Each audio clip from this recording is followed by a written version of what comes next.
The Switch and Handle Service Kit upgrades your tool to the latest revisions when replacing the switch assembly. Due to changes with the switch assembly, the impact driver's housing must also be replaced to fit the new switch. The kit includes the complete switch and brush assembly, the new motor and handle housings, the motor bumpers, the control board mounting screw, and new labels. Installing the Switch and Handle upgrade kit is a repair that you can do yourself, and I'm going to show you how. Hi, I'm Mark Socha. Do-it-yourself repairs like these are easier than you might think. From lawn machines to cordless drills, kitchen mixers, Outdoor grills. our how-to videos walk you through each repair from start to finish. So doing it yourself means never having to do it alone. Let's get started. I'll begin by removing one half of the housing.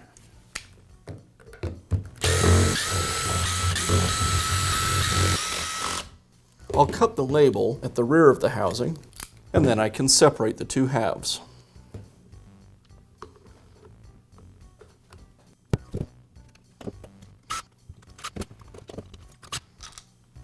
Now I'll remove the two screws that secure the front housing to the plastic housing.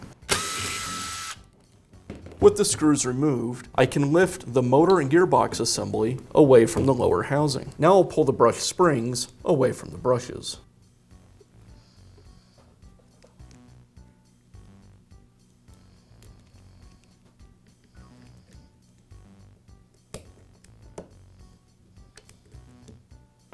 And with the tension off of the brushes, now I can separate the motor away from the brush ring. Now I can install the Switch and Handle service kit. First, I'll install the motor bumpers that came in the kit. They fit into these slots in the bottom of each housing.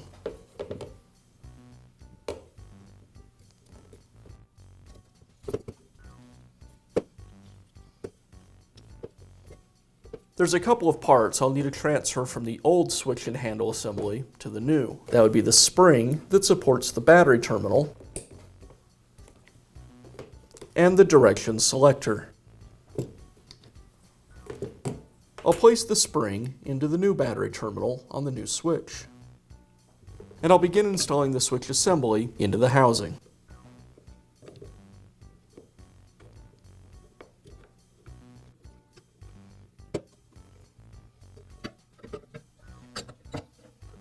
It can be helpful to use the old assembly as a guide for routing the wires.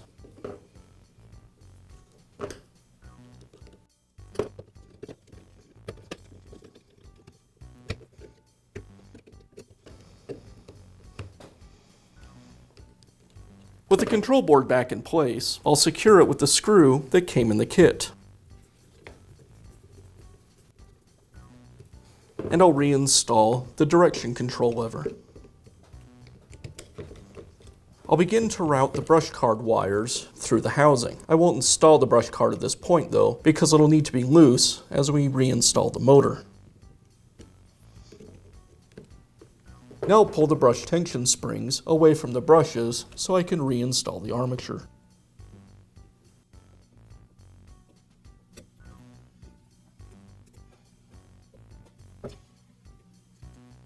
Now I can reinstall the motor and gearbox assembly. I'll place the commutator through the brush card, and I'll place each of the brush springs back over the brushes.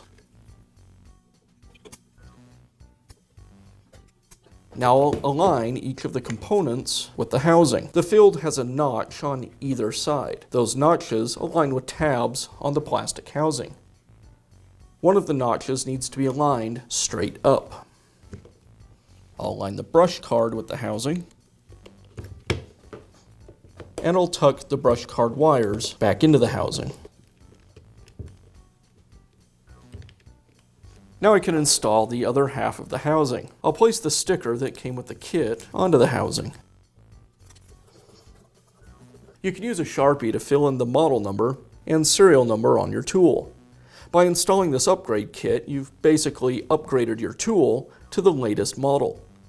The instruction sheet comes with a range of serial numbers, and you can fill in the serial number to reflect this change.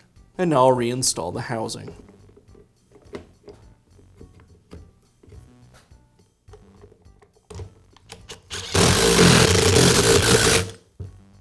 Now reinstall the screws that secure the gearbox to the motor housing.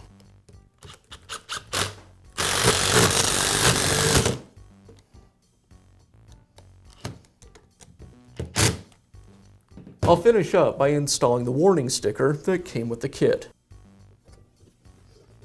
And that's how you can install a new switch and handle service kit on your power tool. Be sure to check back often for new videos and expert advice. If you found this video helpful, give us a thumbs up And leave a comment.